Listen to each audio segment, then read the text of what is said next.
Welcome to Oklahoma Gardening.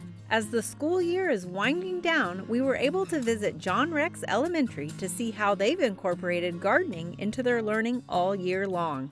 Welcome to John Rex Elementary! Yay! We then catch up with one of our horticulture professors to learn how she has also taken the learning beyond the classroom with her college students.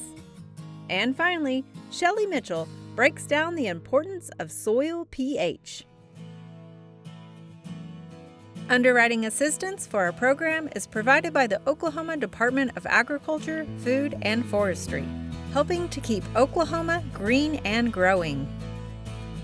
Oklahoma Gardening is a proud partner with Shape Your Future, a program of the Tobacco Settlement Endowment Trust.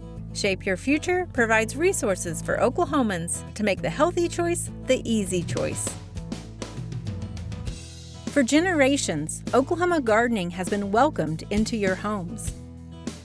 It's a place to learn, to grow, and be inspired. It's where Oklahoma State University bridges research, education, and passion. We share one goal: to serve the gardeners who inspire us. That's what makes Oklahoma Gardening true to Oklahoma and true to gardeners.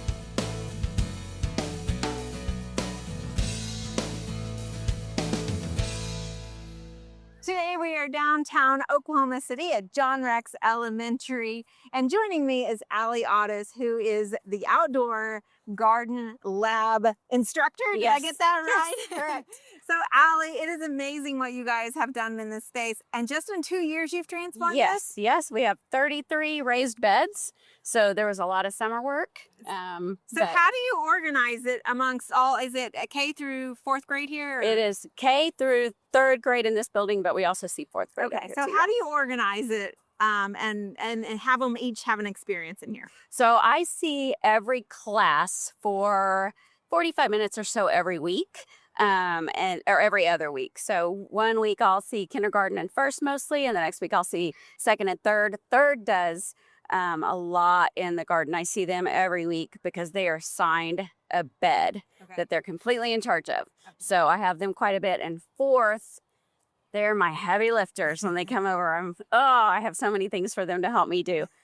So I see everybody in the whole school, 400 plus students, every 2 weeks. The leaves are big. Yep. Okay. Ready? Kind of pokey. Ready? 1, 2. a little straight up. Okay. 1, 2, 3. Yeah, I got one.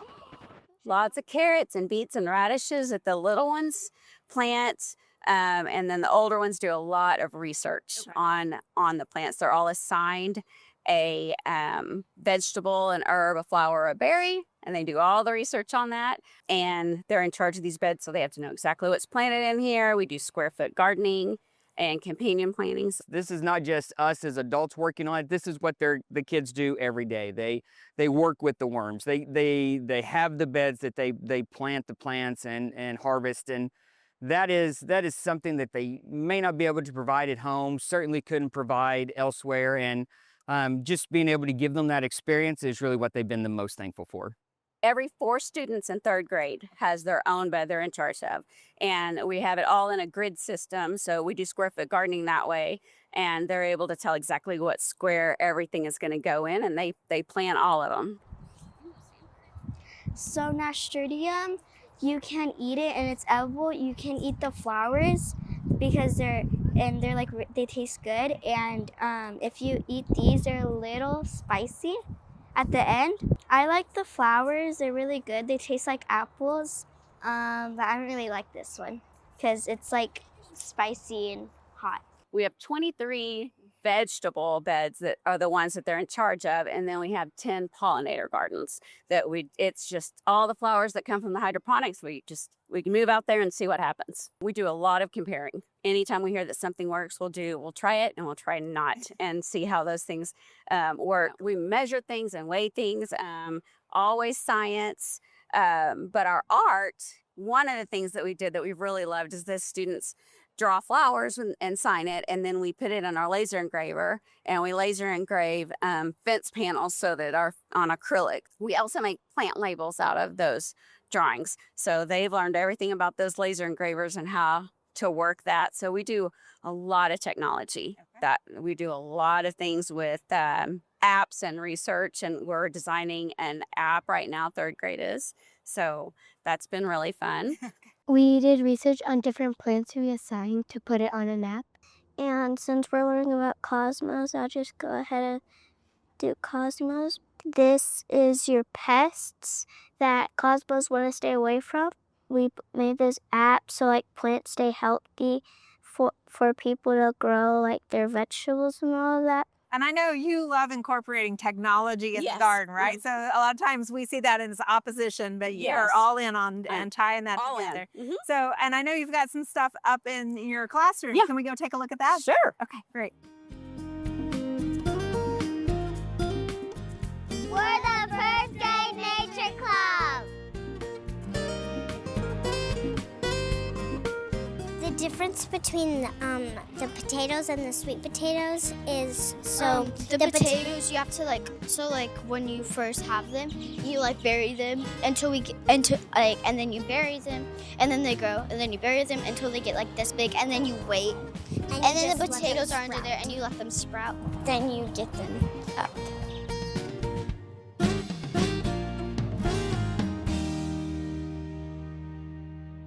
Ally, your classroom is amazing, and I love how you've brought the nature indoors, even the lights, the tree, everything. But let's start with the hydroponics. You've got a couple of different systems here. Yeah, so I have 4 hydroponics that are flatbeds, and then I have 2 tower hydroponics, and every one of our 3rd grade classes has a tower hydroponic as well. So it's really nice when the weather is not the way you want it to be outside. We can come in and continue our learning just the same way. With our hydroponics, we grow a lot of plants in here, like Thai basil, and we grow some flowers. We grow the same stuff outside in our greenhouse, and we compare them to see which one does better, and it always ends up to be the hydroponics. Why do you think that is? Because the hydroponics are always the same temperature and there's no bugs that keep them. I like to help in the garden. I've learned a lot about plants and where they're supposed to grow and how they grow. So at first, the little ones are real concerned that there's no soil.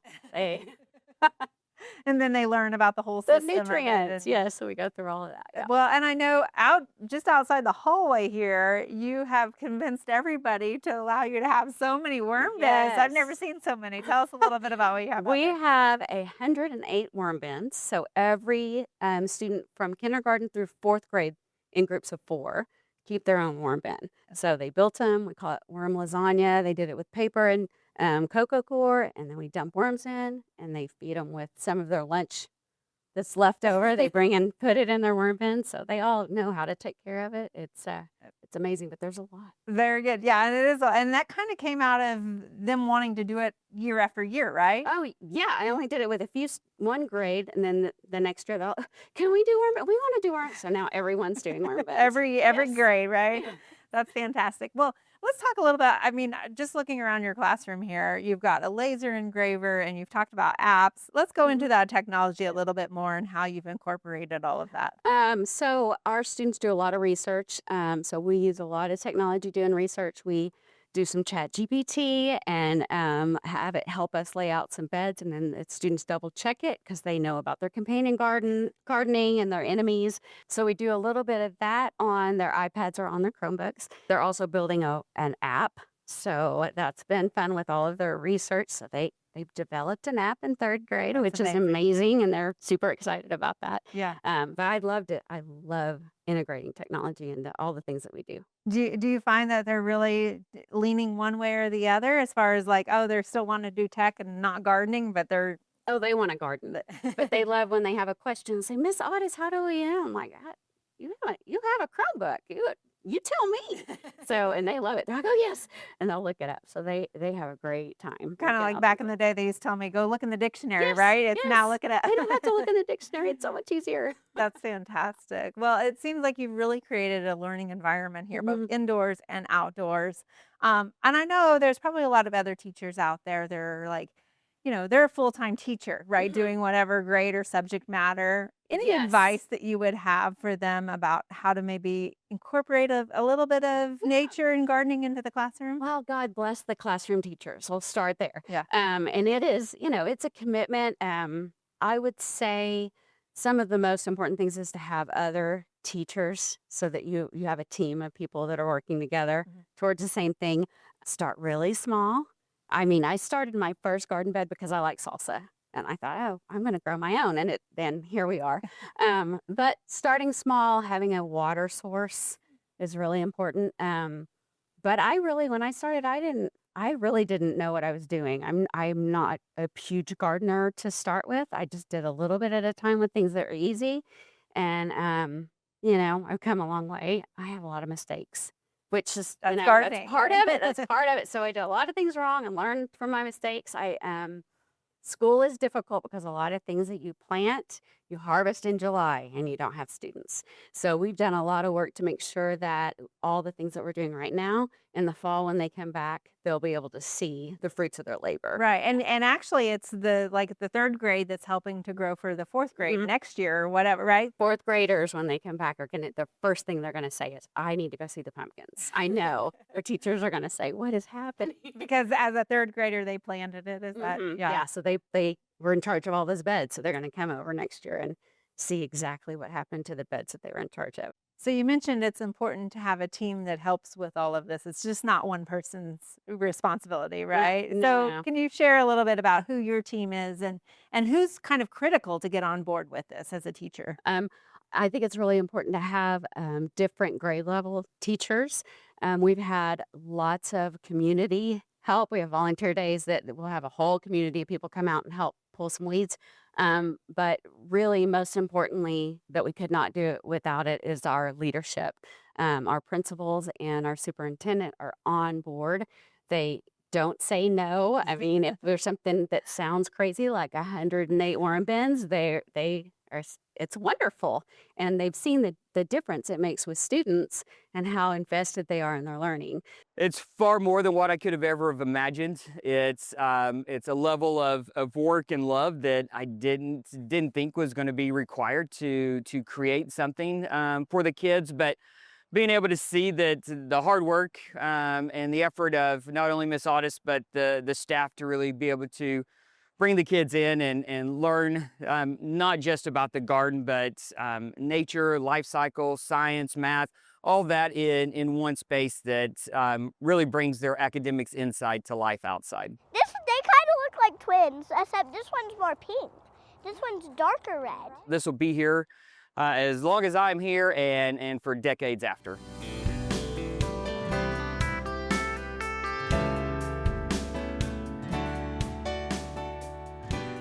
We use a seed and we drop it in the hole. I think we dig it back up, give it water and sunshine and soil, and then after a few days, a sprout, and then a seedling, a sprout, and then like a grown up. Yeah, like a grown up, like an adult.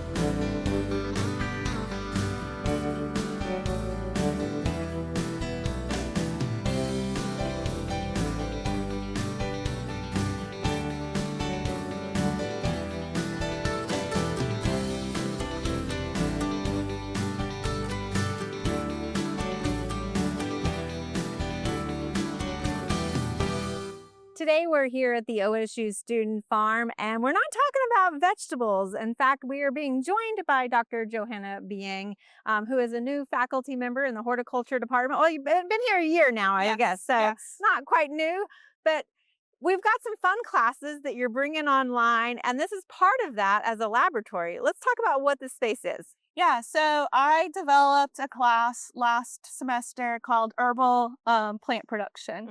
And so this space supports that class so that students can come and learn about herbal plants and their uses. So it's kind of a teaching / research space. Okay. I'm also doing a little bit of research in here at some point on cut flowers, but more for the teaching side of things, I would say. Okay. So yeah, we've got a little bit of a space back there that's not quite developed, but Right. and it's all a work in progress Yes. because this is your first season with Yes, this is the first season. We put the raised beds together last fall, and then we got them filled last fall, and we started planting this spring. this. Okay. And so it's definitely a work in progress. I'm going to probably change some things around that I already am not sure about. Also starting to learn the lighting of the space too. There's some areas that are a little bit more shaded in the afternoon, and some plants might like that better long term. So kind of making a lot of observations this year, and then going to move forward with a couple of changes. And you both have in-ground and raised bed options as Yes, well. Can you yes. talk about maybe kind of what you've chose to put where? Yeah, so initially the idea was to put all the annuals in the raised beds or things that we might want to do like a small scale study on. But the in-ground area wasn't ready for the perennials at that time. And now it's a mix of annuals and perennials. But as we've developed the outer area, the outer beds, that's where I want to put more of the long-term perennial crops or anything that I want to grow in a larger amount that would be in the ground. And then the raised beds would probably be more focused on annuals or even flowers. Okay. And this isn't a new subject matter for you. You came from Georgia. Tell us a little bit about what your background is with this. Yeah, so I came from the University of Georgia, where we also had a student farm called Garden. And part of that farm was a medicinal herb garden, and it was production based. So we were growing herbs to make medicinal teas, salves, lip balms, all kinds of different products that we sold as a fundraiser for the farm. Okay. And Georgia gets hot. It does. It's hot, it's humid, and the soil conditions are a lot different, including the pH. And so I'm learning a lot being here in Oklahoma. We have the wind, we have a lot of sun all the time. We do get humid, but not quite as humid as Georgia, although today is a little different.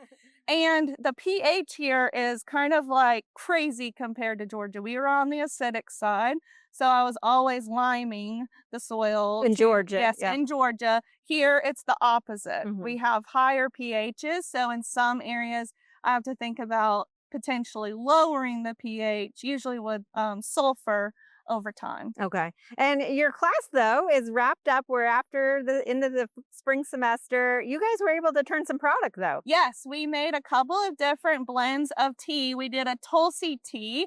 So Tulsi is a type of basil. It's more known in Indian cultures. It's a very sacred type of herb.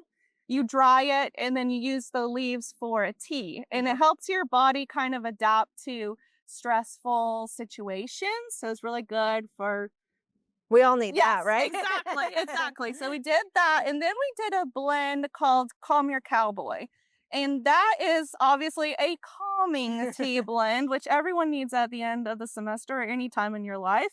And that one had Tulsi, Roselle, motherwort, red clover. And some of the ingredients we sourced here at the OSU farm, the Roselle and the Tulsi. The other two ingredients we actually purchased from Garden. And so they were able to give us some for our first batch, but we're planning to grow those things and harvest them for next year. But the students actually put all that together? Yes, they blended all of the herbs, packaged them, put little stickers on them, made it look really professional. And we sold them at the Herb Fest at the Botanic Gardens a few weeks ago. Okay. And then we also made a couple of salves, one with comfrey and one with calendula. Okay. And you've got a lot of different plants here. You mentioned Tulsi and then the motherwort. What are some others that are kind of more unique other than, sage, thyme, basil? We all know those. So we've got some dye plants that I'm hoping to kind of play with as well. We have a dyer's chamomile that I've never grown before.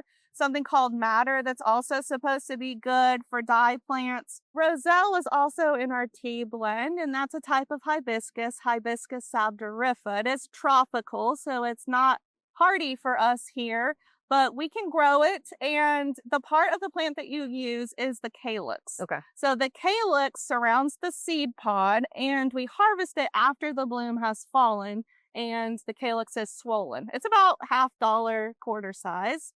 Clip it, you remove the calyx from the seed head, dry it, and then that's what we use for the tea. And it does create a very red tea. Okay. So if you've ever had red zinger tea, that's one of the main ingredients. Okay. But it's a late blooming plant, right? So you're Yes. kind of experimenting with some Yes. different species of Yes, that? it is. It reacts to short days. So as the days are getting shorter, it tends to bloom more. But then we have issues with frost as days are getting shorter, and it is a tropical plant. Okay. However, we are able to source some from the islands, the Virgin Islands, that are day neutral. So those should, as soon as they hit maturity, they should flower and make the calyx regardless of long or short days. Okay. Well, we look forward to hearing more about that. And you've got a beautiful yellow one behind us, blooming too. Can you tell us about that? That's the calendula, Okay. and that's what we use for a salve. Okay. So once the flower opens, we harvest it and we dry it, and then we combine that with olive oil. We make what's called an infused oil.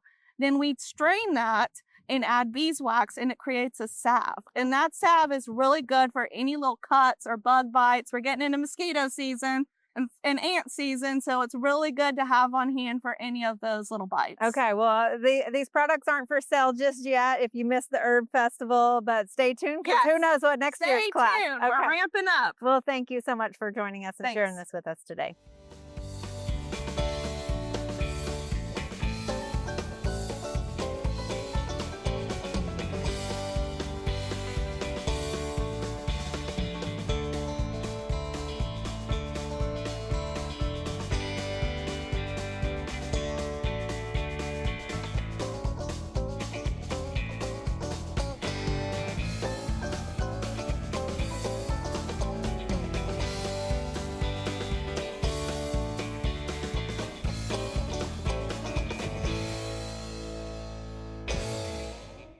Today we're going to talk about the pH scale. The pH scale is a measure of the concentration of hydrogen ions in an aqueous solution.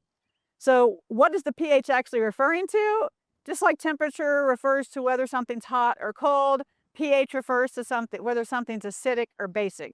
So some examples of acidic, and the lower numbers on the pH scale represent more acid things. So examples are like pH 1 is stomach acid. You know how that feels when you have heartburn. Coffee is pH number 5. Neutral is water. And then as you get more basic and less acidic, you get to stuff like milk of magnesia and drain cleaner. This is a logarithmic scale. So this is a factor of 10 between each one. So this is 10 times more acidic than this. So it's logarithmic. So it's not just a simple factor of 1, it's a factor of 10. Why is this important for life? Well, pH affects how things act in the environment, and biological processes usually need to operate within a narrow range of pH. So some examples of pH in the human world is if you get heartburn and your stomach acid, which is a pH 1, is really making you feel bad, you can take a base like milk of magnesia to help neutralize that feeling. If you get stung by a bee or a plant, that pain is acid. So you can neutralize it by using calamine lotion to help neutralize that. So as you can tell, pH influences biology, and it also influences chemistry in the garden.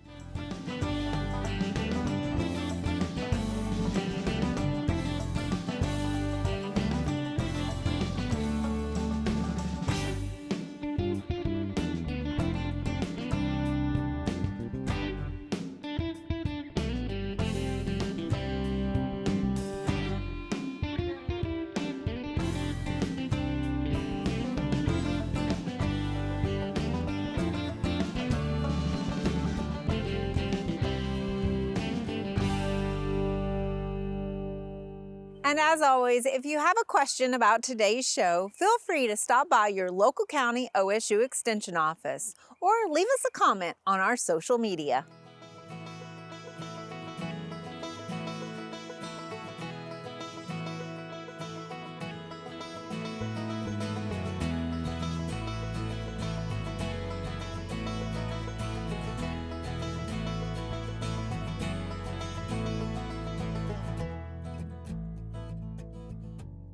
There are many great horticulture activities this time of year.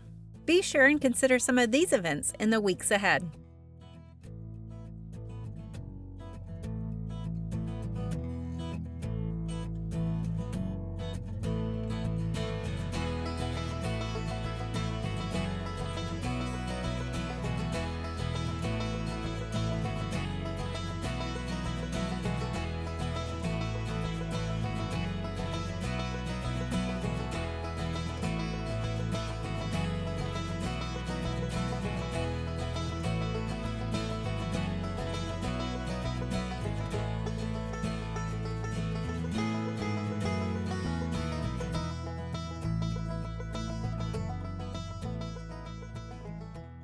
Next week, we're featuring a program that's helping small farmers across our state, and much more, right here on Oklahoma Gardening. Oh, don't forget your stuff. I wish we could. Thank you, guys.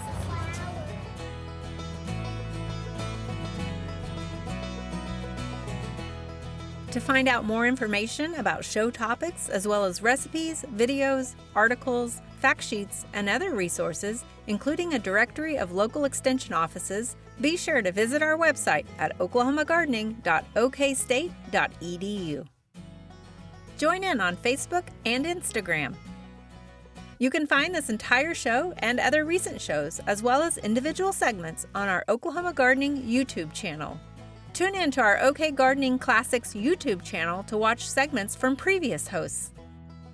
Oklahoma Gardening is produced by the Oklahoma Cooperative Extension Service as part of the Division of Agricultural Sciences and Natural Resources at Oklahoma State University. The Botanic Garden at OSU is home to our studio garden, and we encourage you to come visit this beautiful Stillwater gem. We would like to thank our generous underwriters, the Oklahoma Department of Agriculture, Food, and Forestry, and Shape Your Future, a program of the Tobacco Settlement Endowment Trust. Additional support is also provided by the Tulsa Garden Club, Greenleaf Nursery and the Garden Debut Plants, the Tulsa Garden Center, the Oklahoma Horticultural Society, and the Tulsa Herb Society.